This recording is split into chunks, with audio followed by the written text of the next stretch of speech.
I love the PCA because of the PCA's commitment to the inspiration, authority, and inerrancy of Scripture. I love the PCA because the PCA is committed to the gospel of grace. I love the PCA because of its biblical, historical, confessional commitment to Reformed theology. I love the PCA because of its practice of evangelism and mission. I believe that the PCA has been blessed by God with an opportunity to resource larger evangelicalism. And so I consider it a joy and a privilege to be a part of the Presbyterian Church in America.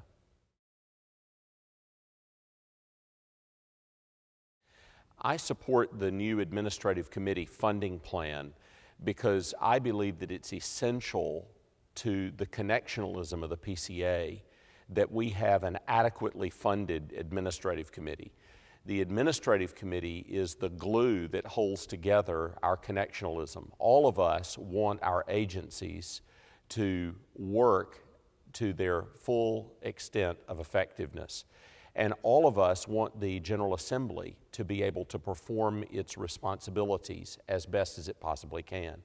Those things can't happen if we don't have a fully funded administrative committee. And we've tried various ways over the years to increase an adequate support of our administrative committee.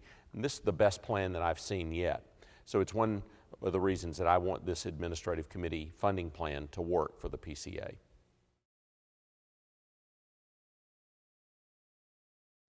Every time the administrative committee performs its basic functions, whether it's training and equipping presbytery stated clerks, whether it's facilitating ad hoc committees of the General Assembly, whether it's putting on the General Assembly or assisting in the local arrangements for the General Assembly, it's helping this local church because we're all a part of a broader family of churches called the Presbyterian Church in America.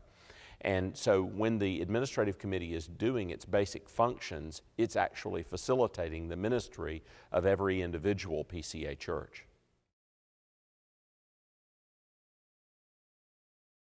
I really haven't seen a persuasive or even plausible argument that the administrative committee funding plan and the attendant BCO changes are unconstitutional.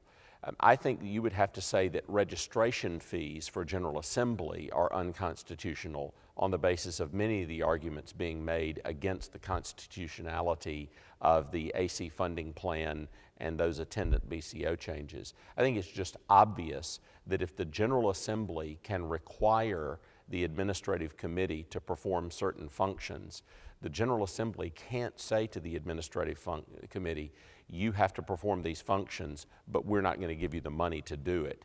It's just obvious that we have to provide the funding necessary for the administrative committee to do the things that we require it to do.